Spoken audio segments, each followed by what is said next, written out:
Is Rage Against the Machine secretly a right-wing conservative band who are actually rallying their conservative fan base against the woke moralist mob, trying to stamp them down and turn them all trans?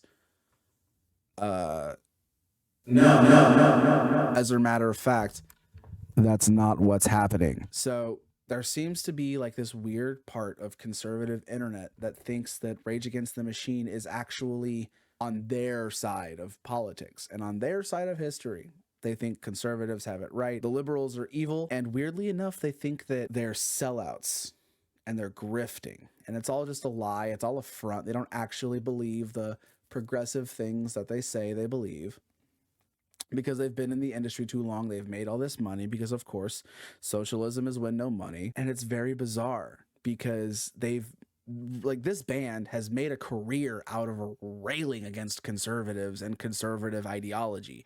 All their songs have to do with anti-police brutality, anti-police state, anti-military, anti-capitalist like ideas. It's all there in black and white. This is what this band stands for. And somehow they still miss the fucking point that they're laughing at you, conservative person watching this. This band is laughing at you. They're not on your side. They're not laughing with you. You're the joke. You're the one they're saying fuck you to, okay? I need you to understand that and watch the rest of the video so that maybe you'll get an idea of why this band isn't for you. Or at least if you're going to listen to it, listen to what they're actually saying and maybe take something from it. They may change your mind. Who knows? I don't know. If you haven't heard this band before or don't know who Rage Against the Machine is, I'll give you a bit of a backstory. They formed in 1991, right? I have my notes. In 1991, yes. 1991 in Los Angeles, California, in the United States, in the Western Hemisphere, on the planet Earth, in the Milky Way galaxy, and they're incredible. There's Tom Morello on guitar, Zach De La Rocha on drums. Hey, editing Brandon here. I'm a fucking idiot, and I meant to say that Zach De La Rocha is on vocals, not drums, because again, I'm an idiot. Back to the video. Tom Comerford on bass and Brad Wilk on drums.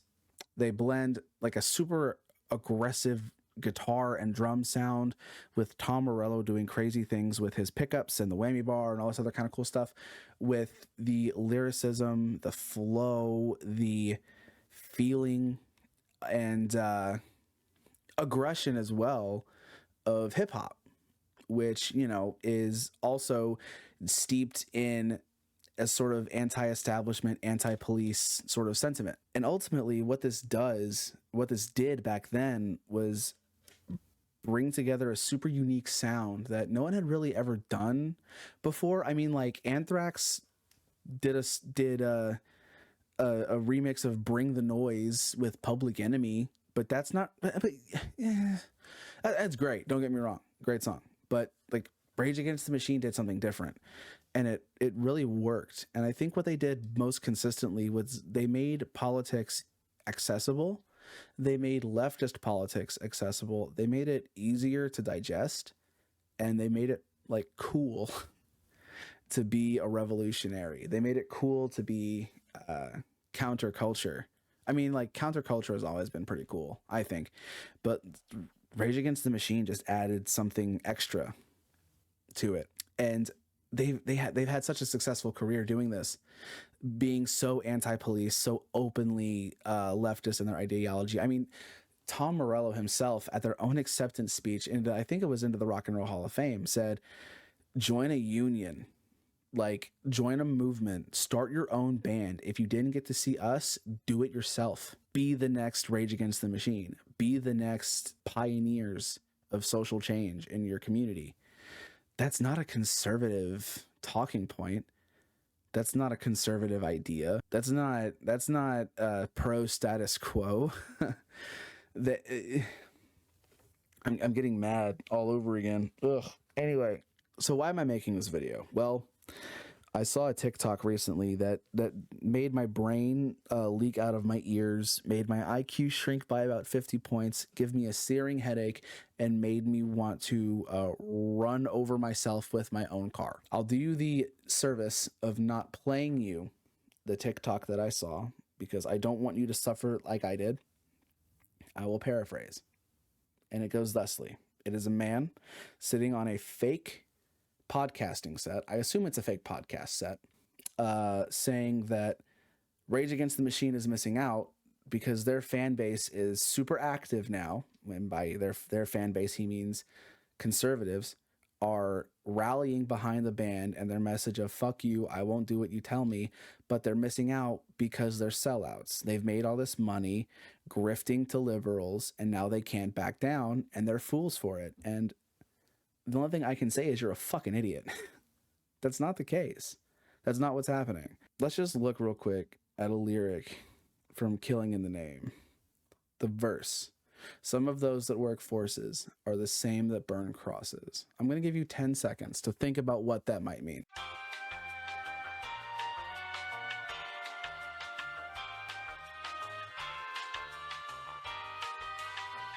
They're talking about the police. In case you couldn't figure that out. Like, the song itself, Killing in the Name, is a direct response to the beating of Rodney King in 1992, which led to the infamous now LA, they're called the LA riots. I would say they're a protest against police brutality, because I think this is one of the first instances, sorry, microphone. I think this is one of the first instances where police brutality was really caught on camera and spread nationwide. I mean, this was huge back then. This was groundbreaking stuff that we were seeing.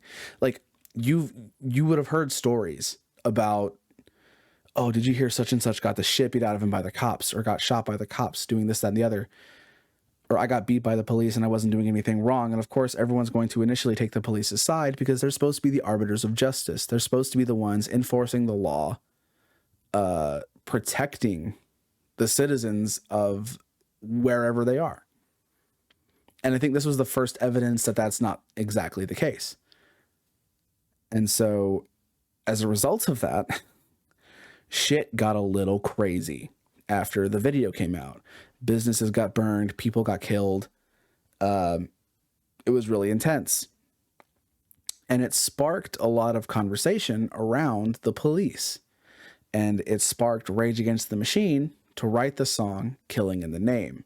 Now, if you still think, after hearing that this band is pro-conservative, there's nothing I can do to change your mind, as I'm convinced you are but an amoeba floating amongst a bunch of gunk underneath a microscope for everyone else to point and laugh at, because you're a fool. Let's look real quick at another lyric. Let's look at the chorus. Those who died are justified for wearing the badge. They're the chosen whites. You justify those that died by wearing the badge. They're the chosen whites. I ask you again, what do you think they mean when they say that?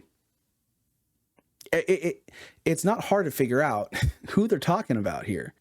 Now, this video isn't about the police. This video is not about police brutality, though it is a subject that gets brought up in their music.